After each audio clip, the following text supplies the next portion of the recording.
Baik, kita mulai. Bismillahirrahmanirrahim.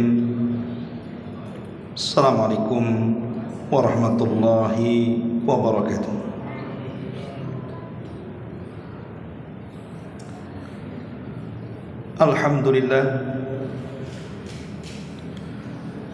Alhamdulillahilladzi hamdan katsiran thayyiban mubarakan fihi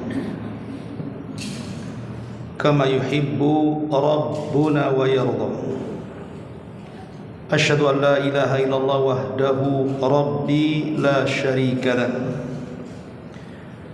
Wa asyhadu anna Muhammadan abduhu wa rasuluhu alladzi la nabiyya ba'dah.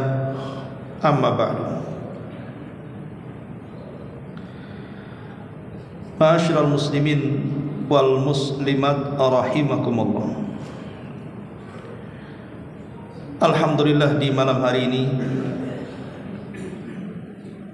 kita bisa berkumpul kembali di Masjid Muhajirin. Salawat dan juga salam kita hadiahkan kepada Rasul kita Nabi besar Muhammad sallallahu alaihi wa ala alihi wasallam. Malam ini kita akan melanjutkan kajian tafsir, masih membahas surah Al-Baqarah. Malam ini kita akan membahas tafsir surah Al-Baqarah ayat 28 dan 29. A'udzubillahi minasyaitonir rajim. Bismillahirrahmanirrahim. Kaifa takfuruna billahi wa kuntum amwatan fa ahyaakum thumma yumitukum thumma yuhyikum thumma ilaihi turja'un. Huwa alladhi khalaqa lakum ma fil ardi jami'an thumma istawa ila as-sama'i fasawwahunna sab'a samawat wa huwa bikulli syai'in 'alim. Bagaimana kalian bisa kufur kepada Allah Subhanahu wa ta'ala padahal dahulu kalian tidak ada. Kemudian Allah Subhanahu wa ta'ala menghidupkan kalian. Kemudian Allah mematikan kalian. Kemudian Allah menghidupkan kembali kalian. Dan kepada Allah lah kalian dikembalikan. Dialah Allah yang telah menjadikan segala yang ada di bumi untuk kalian. Dan Dia berkehendak menciptakan langit, lalu dijadikannya 7 lapisan langit. Dan Dia maha mengetahui atas segala sesuatu. Ma'asyiral muslimin wal muslimat rahimakumullah. Di sini Allah Subhanahu wa taala menyebutkan dalam surah Al-Baqarah 28 kalimat 2 kata hidup. Allah mengatakan kaifa takfuruna billahi wa kuntum amwatan fa ahyaakum thumma yumitukum thumma yuhyikum thumma ilaihi turja'un. Bagaimana mungkin kalian bisa kufur padahal dulu kalian tidak ada, lalu Allah hidupkan kalian. Ini kata hidup pertama. Kemudian kalian dimatikan, kemudian kalian dihidupkan kembali. Di sini ada kalimat hidup yang kedua. Kemudian kepada Allah lah kalian akan dikembalikan. Yang dimaksud 2 kata hidup di sini artinya kehidupan pertama adalah kehidupan dunia. Itulah kehidupan yang sekarang kita lalui. Adapun kehidupan yang kedua adalah kehidupan setelah kematian kita. Baik alam barzah, alam kubur, ataukah setelah Allah kiamatkan dan kita dibangkitkan di padang mahsyar. Itulah kehidupan yang kedua. Adapun kehidupan yang pertama, kehidupan dunia. Kehidupan dunia ini adalah kehidupan yang sangat pendek.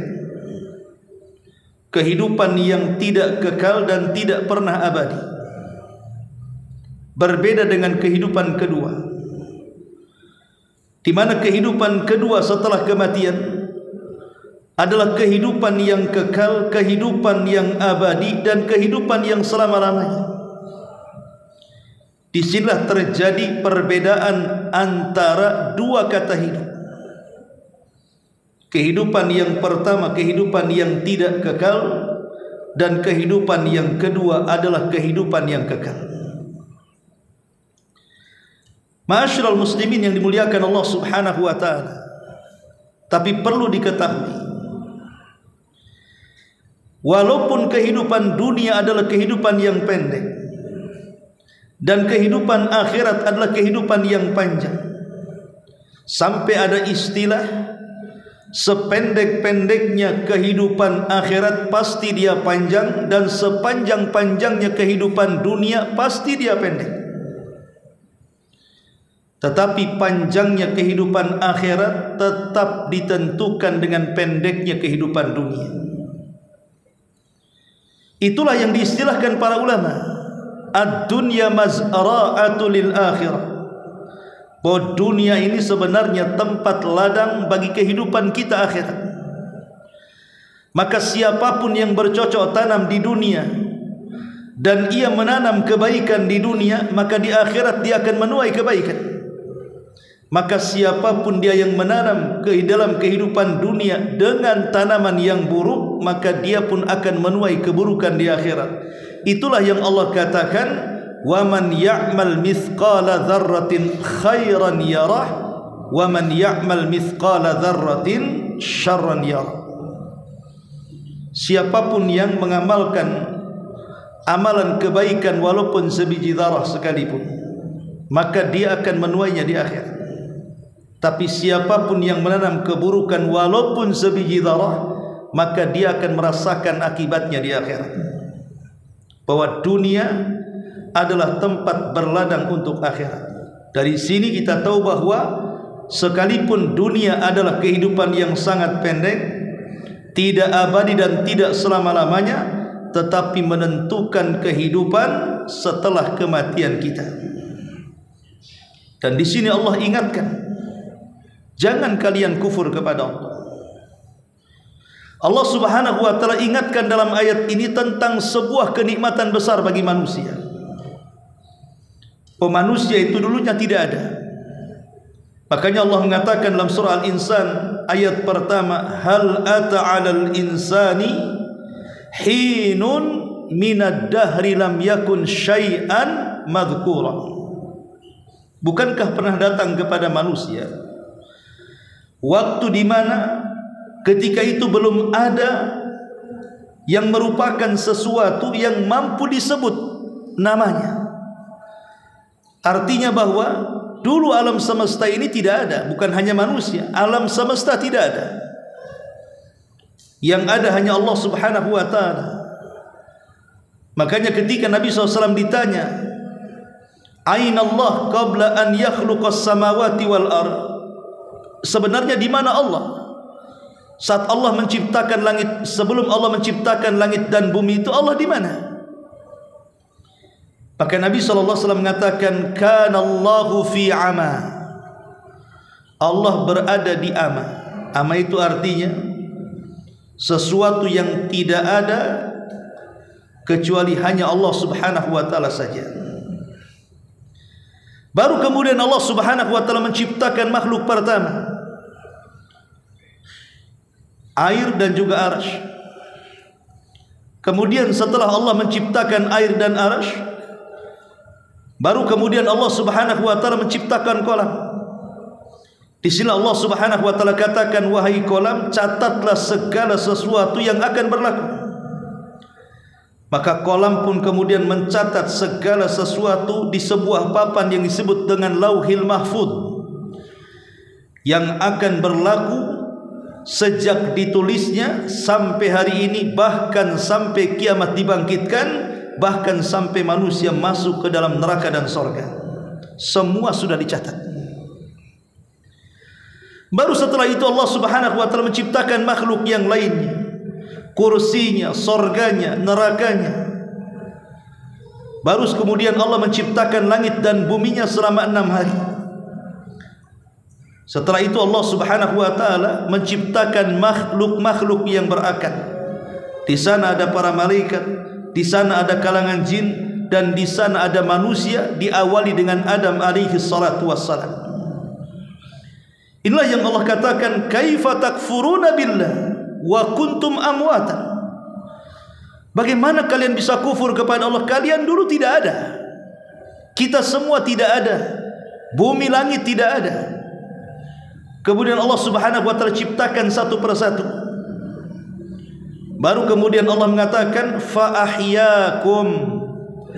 Baru Allah hidupkan kalian.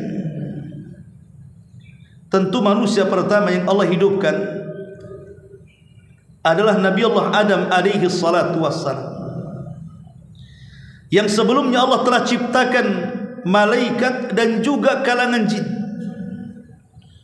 karena mereka makhluk yang berakal yang lebih dulu diciptakan sebelum manusia, sebagaimana susunannya berdasarkan sabda Nabi, khuliqatil malaikatu min nur wa khuliqatil janna min marijim min nar wa khuliqa Adam mimma wusifa lakum. Diciptakan malaikat itu dari cahaya, diciptakan jin itu dari ujung nyala api, dan diciptakan Adam sebagaimana tadi disifatkan kepada kalian, maksudnya dari tanah. Dari hadis ini menunjukkan ada urutan tartib siapa dulu yang diciptakan. Pertama malaikat, kemudian jin, dan yang terakhir manusia. Dimulai dari Adam alaihi salatu wassalam, kemudian istrinya Hawa, dan dari keduanya lahirlah keturunan sampai hari ini, bahkan sampai kiamat dibangkitkan. Allah katakan, kaifa takfuruna billah. Bagaimana kalian bisa kufur kepada Allah? Wa kuntum amwatan, dulu kalian tidak ada. Fa ahyakum, kemudian kami hidupkan kalian. Kita ini dari tidak ada menjadi ada. Akan tapi ada perbedaan antara penciptaan Adam dengan turunannya. Kalau Allah Subhanahu wa taala menciptakan Nabi Adam, dimulai dari jasadnya dulu. Setelah jasadnya dibentuk, di mana Allah Subhanahu wa taala merintahkan malakul maut untuk mengambil seluruh tanah yang ada di bumi berdasarkan sifat dan bentuk serta warna tanah. Jadi ambilnya dari sifat-sifat tanah. Ada tanah yang keras, ada tanah yang lembut, yang lembek, dan yang semacamnya. Termasuk juga warnanya, ada warna putih, hitam, merah, dan sebagainya. Baru tanah-tanah ini diangkat ke langit. Kemudian Allah bentuk di sebuah tempat antara sorga dan sidratil muntaha. Disitulah Allah bentuk Nabiullah Adam alaihi salatu wassalam. Setelah Allah Subhanahu wa taala bentuk dengan sebaik-baik rupa, sampai Allah mengatakan, laqad khalaqnal insana fi ahsani taqwim. Sungguh kami ciptakan manusia itu dalam bentuk yang terbaik. Manusia bentuknya jauh lebih baik dibandingkan bulan, dibandingkan matahari, dan dibandingkan makhluk-makhluk yang lainnya. Manusia itu sebaik-baik bentuk. Makanya dahulu di zaman Khalifah Ja'far al-Mansur, ada anak muda yang baru menikah. Karena saking cintanya dengan istrinya, dia duduk di padang pasir, kemudian memandang bulan purnama, kemudian melantunkan syair tanpa sadar. Tiba-tiba dia mengucapkan kalimat yang di luar kesadarannya dan mengatakan, illam takun kal qamari fa anti taliq. Kalau wajahmu tidak seindah bulan purnama, maka jatuhlah talak kepadamu. Dia mengucapkan tanpa sadar, sebenarnya ingin memuji kecantikan istrinya, namanya baru menikah, masa mau talak? Cuman tidak sadar dia mengatakan illam takun kal qamari fa anti taliq. Kalau wajahmu tidak seperti bulan, jatuhlah talak kepadamu, katanya. Menyesallah anak muda ini, kemudian lapor kepada sang khalifah Ja'far al-Mansur. Maka sang khalifah mengumpulkan semua ulama dari 4 madhab. Di sana ada ulama Syafi'i, Hambali, Maliki, Hanafi. Kemudian sang khalifah bertanya, bagaimana hukum ucapan anak muda yang tanpa sadar mengucapkan kalimat itu? Apakah jatuh talak atau tidak? Maka mayoritas madhab mengatakan jatuh talak. Madhab Syafi'i mengatakan jatuh talak, madhab Hanbali mengatakan jatuh talak, madhab Maliki mengatakan jatuh talak. Kenapa? Karena ucapan talak itu jangan lagi serius, main-mainnya saja jatuh. Kecuali anak muda dari madhab Hanafi mengatakan, bagiku itu belum jatuh talak, katanya. Sang khalifah mengatakan, bagaimana kau bisa memfatwakan seperti itu? Kemudian anak muda ini mengatakan, karena aku terbesit firman Allah Subhanahu wa taala, laqad khalaqnal insana fi ahsani taqwim. Sungguh kami ciptakan manusia itu sebaik-baik bentuk, dan manusia jauh lebih indah dibandingkan bulan. Berarti kata-kata anak muda itu tidak benar. Kalau dia mengatakan illam takun kal qamari fa anti talik, kalau wajahmu tidak seindah bulan, kita katakan bulan tidak lebih indah dibandingkan manusia. Berarti kata-katanya salah. Bagiku tidak jatuh talak, karena manusia jauh lebih indah dibandingkan bulan. Kata Khalifah Ja'far al-Mansur, sadaqta, engkau benar, aku setuju dengan pendapatmu. Dari sini kita tahu bahwa manusia ini seindah-indah bentuk, karena Allah sendiri yang membentuk masalahnya. Dan seluruh turunan Adam akan seperti Adam posturnya, tidak ada yang berbeda. Cuman bedanya makin kesini makin pendek saja. Dari 30 meter sekarang jadi tinggal 1 meter lebih saja kita ini. Tapi nanti pada hari kiamat, bagi orang-orang yang masuk kepada sorga, maka Allah akan kembalikan bentuknya seperti Adam, 60 hasta atau 30 meter.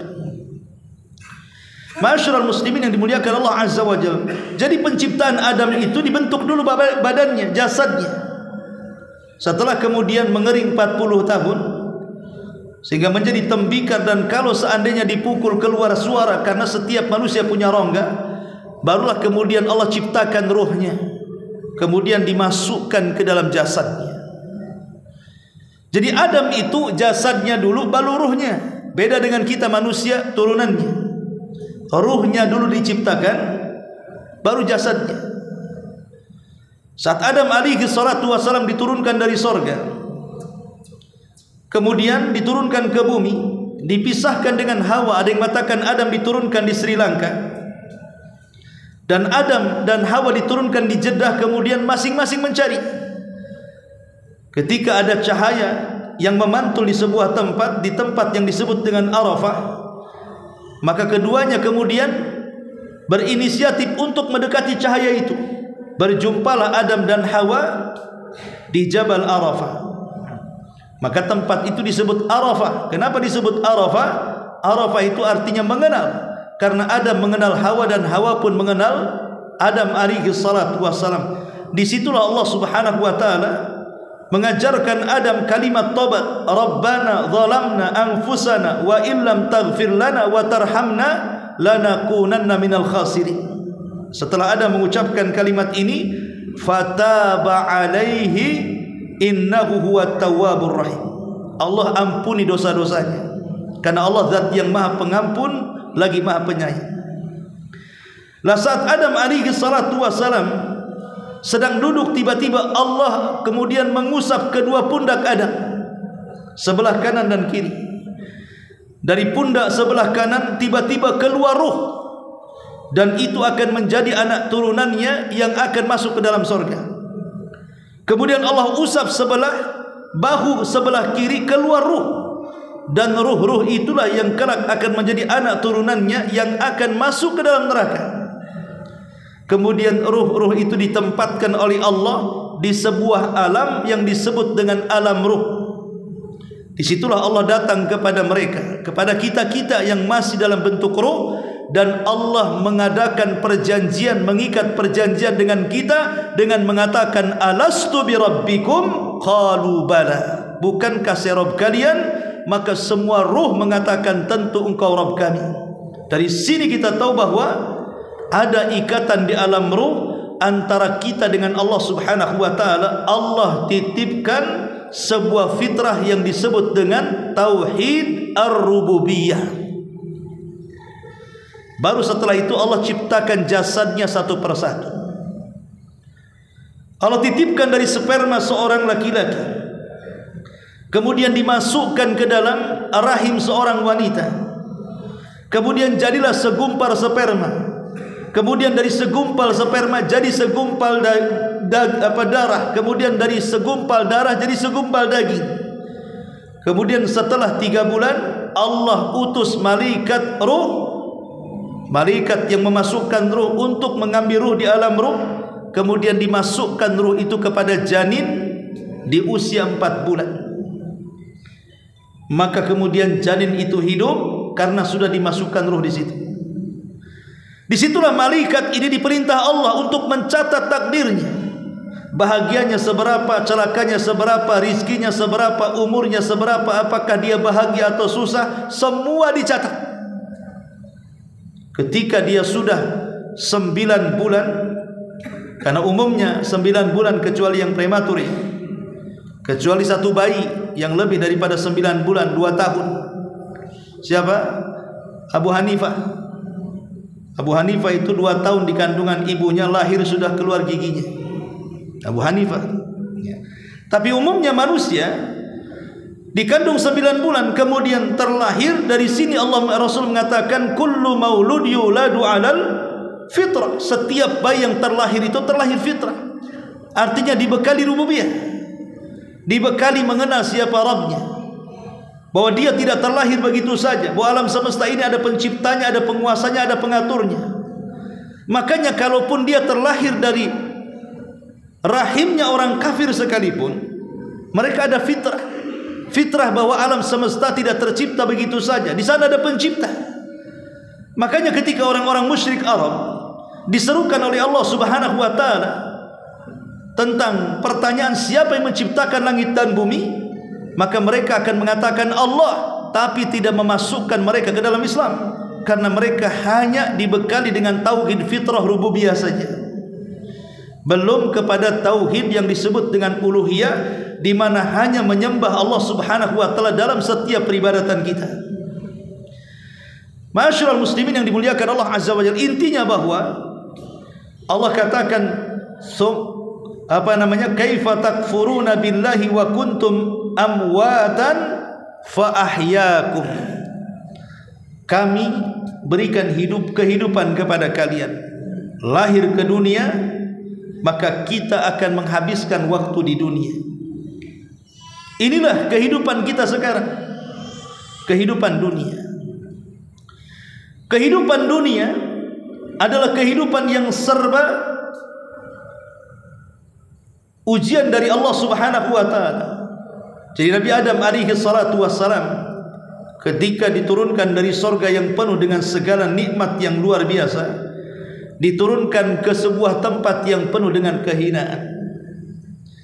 Dunia ini adalah tempat yang hina karena banyak ujian dan cobaan. Makanya sering saya katakan ada 3 perkara yang tidak lepas orang selama hidup di dunia. Pertama, manusia tidak akan beristirahat, dia akan terus diuji oleh Allah Azza wa Jalla. Yang kedua, manusia tidak mungkin lepas dari ucapan manusia yang lainnya. Sekalipun dia bersembunyi di mana saja, pasti dia akan dibicarakan manusia.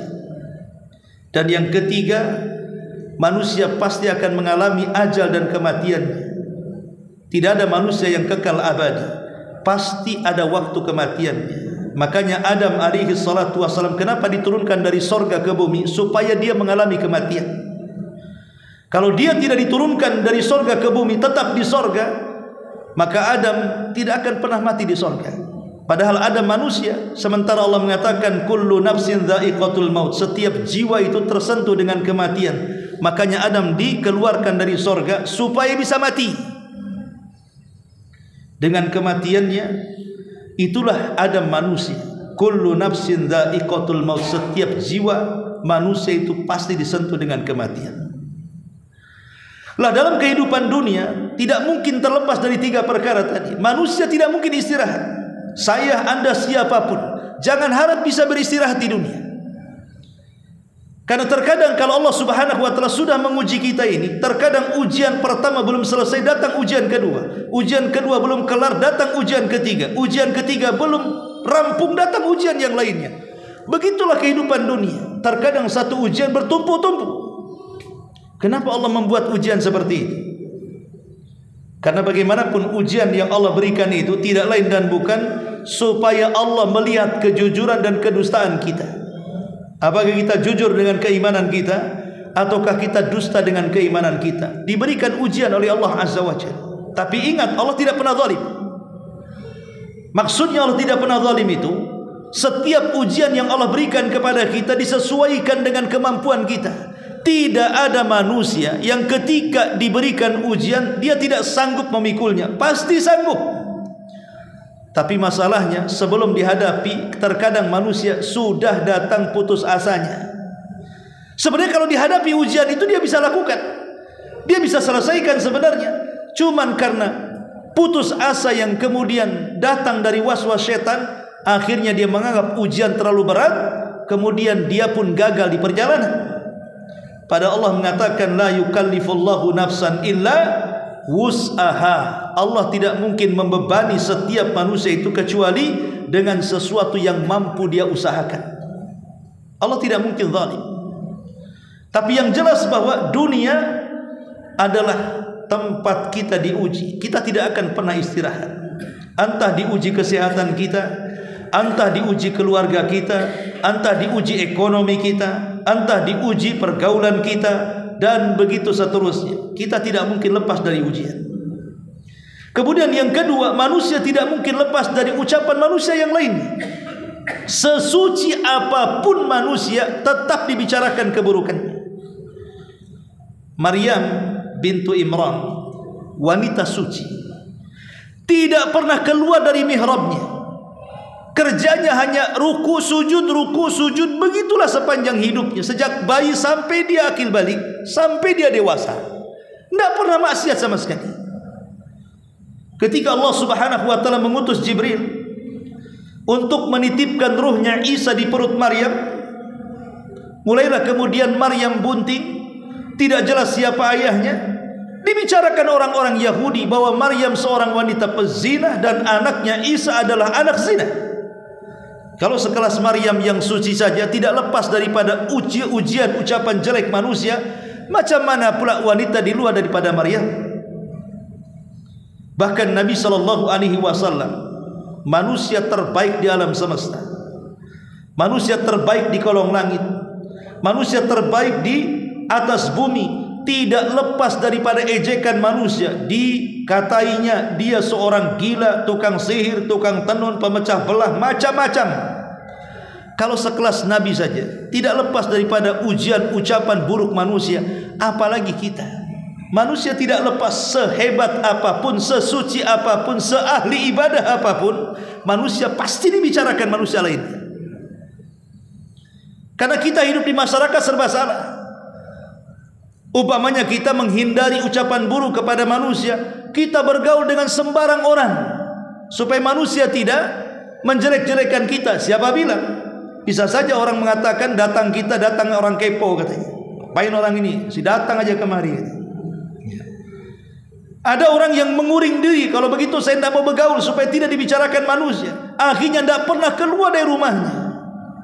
Tetangga pun nyeletuk, jangan-jangan lagi ngerakit bom dia. Dan begitu seterusnya. Dimanapun manusia, sekalipun di hutan belantara sekalipun, tidak lepas daripada ucapan manusia. Karena itu fakta kenyataan orang hidup di dunia tidak mungkin lepas dari ucapan manusia yang lain.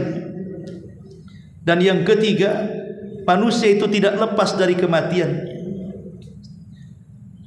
Siapa raja-raja yang masih bertahan sampai hari ini? Di mana Namrud? Di mana Firaun? Di mana Qarun? Di mana para nabi dan rasul? Semua sudah ada di bawah tanah. Semua raja-raja, orang-orang kaya, para pemimpin dunia yang sangat tenar dan terkenal popularitasnya, di mana mereka? Mereka sudah mati ditanam di dalam tanah, menunjukkan bahwa tidak ada manusia yang kekal abadi. Tidak ada manusia yang kekal abadi, sampai iblis sekalipun, yang mengatakan di hadapan Allah Subhanahu wa taala, fa'anzirni ila yaumi yub'atsun. Ya Rabb, tangguhkan usiaku sampai kiamat dibangkitkan. Setelah kiamat, trompet tiupan sangkakala pertama Israfil ditiupkan, iblis pun mati. Tidak ada yang tidak tersentuh kematian. Selama kita di dunia pasti disentuh dengan kematian. Itulah yang Allah katakan, kaifa takfuruna billahi wa kuntum amwatan fa ahyakum summa yumitukum summa yuhyikum summa ilaihi turja'un. Bagaimana kalian bisa kufur kepada Allah? Dulu kalian tidak ada, kami hidupkan kalian, kemudian kami wafatkan kalian. Setelah Allah ciptakan kita, Allah wafatkan kita. Walaupun nanti setelah kematian Allah hidupkan kita kembali. Ma'asyiral muslimin yang dimuliakan Allah Azza wa Jalla, kembali kepada dua kata hidup dalam ayat ini. Tadi saya sudah singgung bahwa kehidupan pertama bicara soal kehidupan dunia. Kehidupan kedua bicara soal kehidupan setelah kematian kita. Dan kehidupan pertama menentukan kehidupan kedua. Dan kita tahu bahwa kehidupan pertama adalah kehidupan yang sangat pendek dan tidak abadi. Kehidupan akhiratlah kehidupan yang selama-lamanya dan tidak akan pernah mengalami kematian. Tetapi yang ingin saya katakan, karena kita tahu bahwa hidup kita di dunia ini tidak akan lama dan akan disentuh dengan kematian, maka persiapkanlah kehidupan dunia ini untuk akhirat kita. Ali bin Abi Thalib radhiyallahu anhu pernah ditanya tentang makna daripada takwa. Salah satu definisi takwa yang disebutkan Ali bin Abi Thalib adalah al-isti'dad li yaumir rahim. Hendaklah kita persiapan untuk hari setelah kepergian kita dari dunia ini. Dahulu orang-orang Yaman nekat pergi haji tanpa bekal. Di zaman Nabi, dia pikir, kita ini kan berangkat haji, pasti di jalan Allah kasih rizki. Nekat nggak bawa bekal. Yaman ke Saudi ini cukup jauh. Saya aja naik bus 2 hari 2 malam dari Son'a ke Mekah ini. Ini jalan kaki, berapa hari coba. Nekat nggak bawa bekal. Alasannya apa? Kalau kita tujuannya ibadah, pasti Allah tidak menyanyiakan. Pasti nanti Allah turunkan rizki di tengah jalan katanya. Nekat berangkat. Di tengah jalan kehausan, di tengah jalan kelaparan, sebagian mereka mati.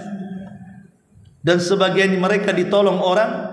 Akhirnya mereka pun sampai di Mekah dan melaksanakan haji. Perkara ini sampai kepada Nabi. Sampai kepada Nabi. Maka turun ayat kepada Nabi sallallahu alaihi wasallam, "Wa tazawwadu fa inna khaira zadit taqwa." Wa tazawwadu, berbekal kalian. Ngapain ibadah nekat-nekatan kayak gitu? Berbekal kalian. Makanya saya heran, ada orang haji pakai sepeda itu. Ini kayak orang Yaman tadi. Bisa saja nanti kehujanan, kepanasan, meriang di jalan, mati di jalan. Anda ini sedang haji atau sedang minta-minta, di tengah jalan akhirnya minta-minta ngemis. Sekarang kan lebih canggih, namanya ngemis online. Lah ini kan apa? Atau mungkin dijadikan konten saja. Sebenarnya dia tidak mau haji, sebenarnya dia sedang mengonten itu. Mencari cuan dengan kontennya. Allah mengatakan wa tazawwadu, berbekal. Bekal, enggak mungkin tidak bekal. Nanti mati di jalan. Tetapi walaupun demikian kata Allah, fa inna khaira zadit taqwa. Tetapi sebaik-baik bekal bukan makanan, bukan minuman, bukan pakaian, bukan rumah, bukan kendaraan, bukan tanah, bukan uang dan begitu seterusnya. Sebaik-baik bekal adalah ketakwaan kita kepada Allah Subhanahu wa taala. Itulah bekal yang bukan hanya menyelamatkan dunia kita sampai ke akhirat kita. Tapi kalau bekal uang, bekal makanan, minuman dan begitu seterusnya, itu hanya menyelamatkan kita di dunia saja. Tapi di akhirat belum tentu. Tapi ketakwaan itulah yang diperlukan. Fa inna khaira zadi taqwa. Ma'asyiral muslimin yang dimuliakan Allah Subhanahu wa taala. Allah Subhanahu wa taala mengatakan di sini, setelah kita mengalami kehidupan dunia, maka kita akan mengalami kematian. Bicara soal kematian, Nabi SAW mengatakan, "Aktsiru dzikra hadimil ladzatil maut."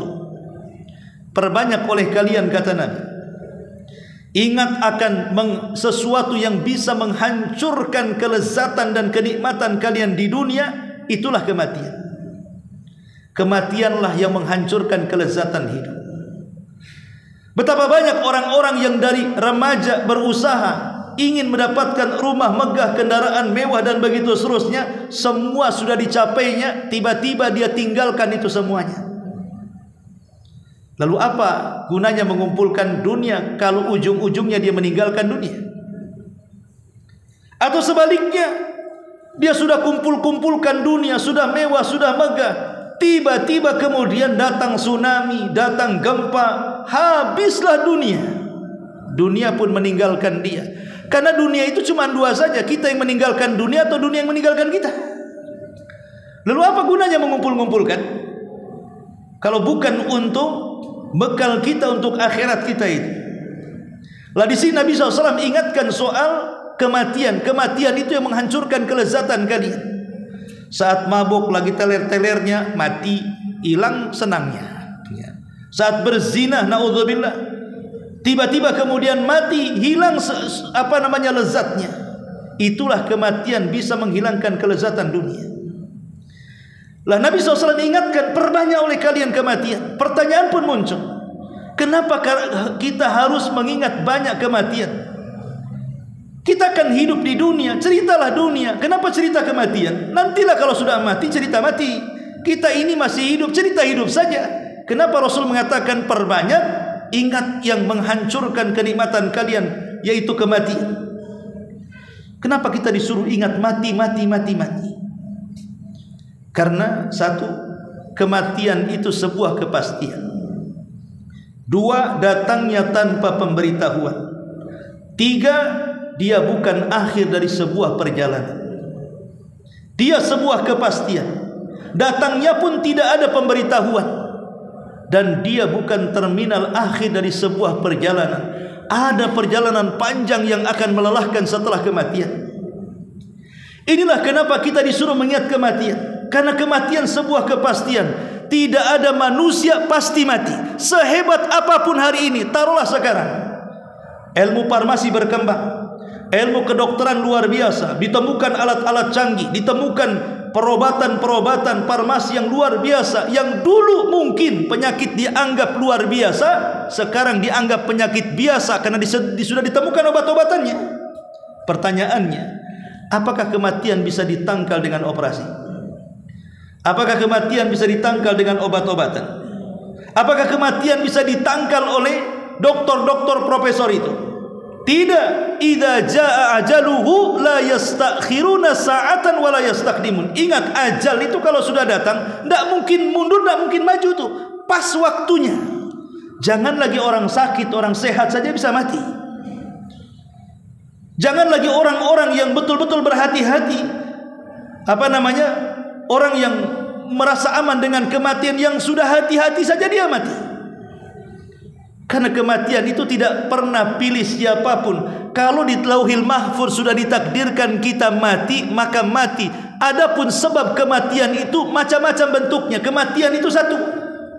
Sebab boleh jadi macam-macam. Sebabnya kepleset, sebabnya jatuh, sebabnya ketabrak. Mati ya tetap mati. Mati itu cuma satu, keluar ruh dari jasad.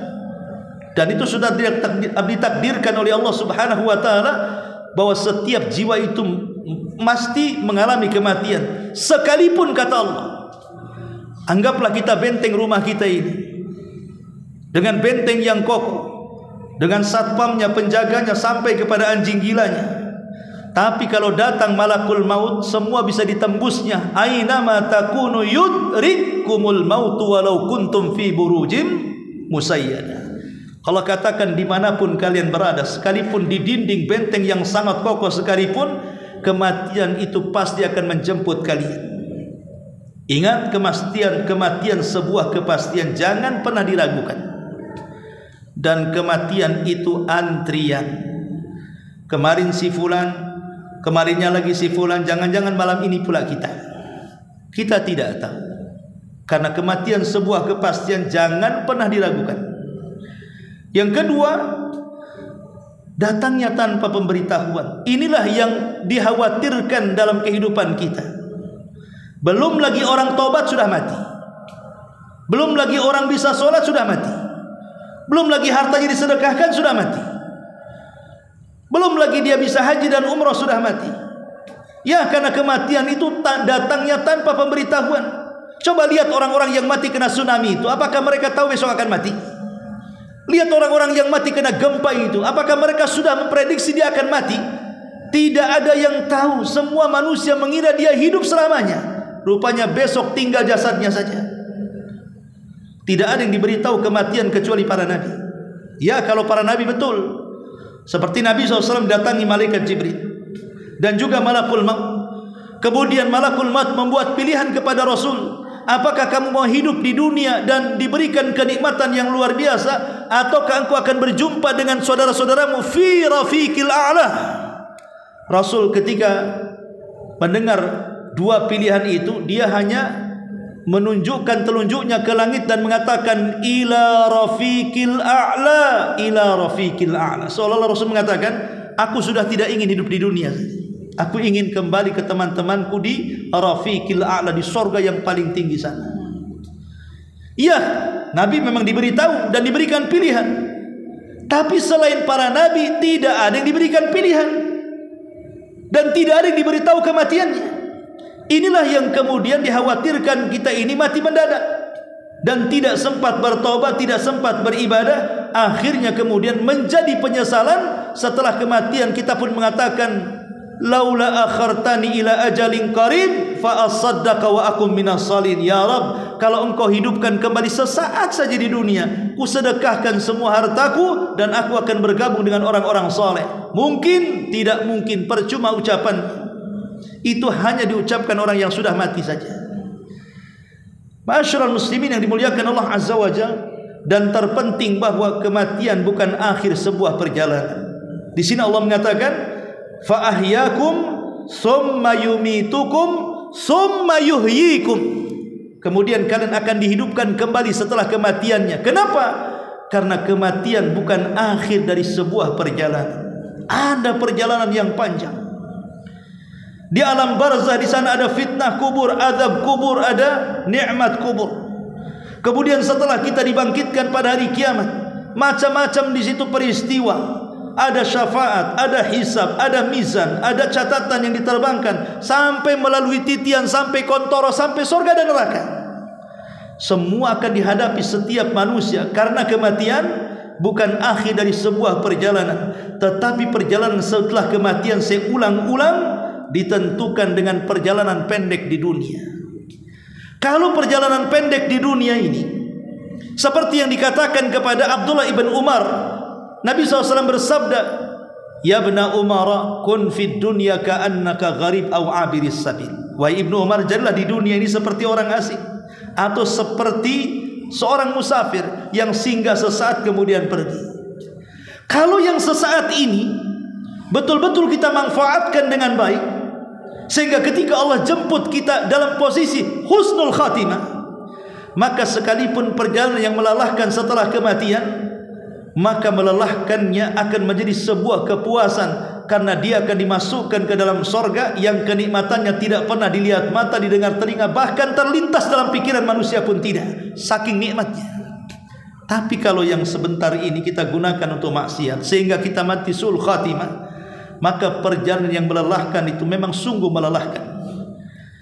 Karena akhir perjalanannya pasti akan diadab dan dimasukkan ke neraka Allah Azza wa Jalla. Inilah Allah katakan, summa ilaikum turja'un. Kemudian kepada Allah lah kalian akan dikembalikan. Wallahu a'lam. Ini diantara keterangan ayat singkat dari surah Al-Baqarah 29. Subhanallah bihamdika, asyhadu an la ilaha illa anta, astaghfiruka wa atubu ilaik. Allahu ta'ala alam. Assalamualaikum warahmatullahi wabarakatuh.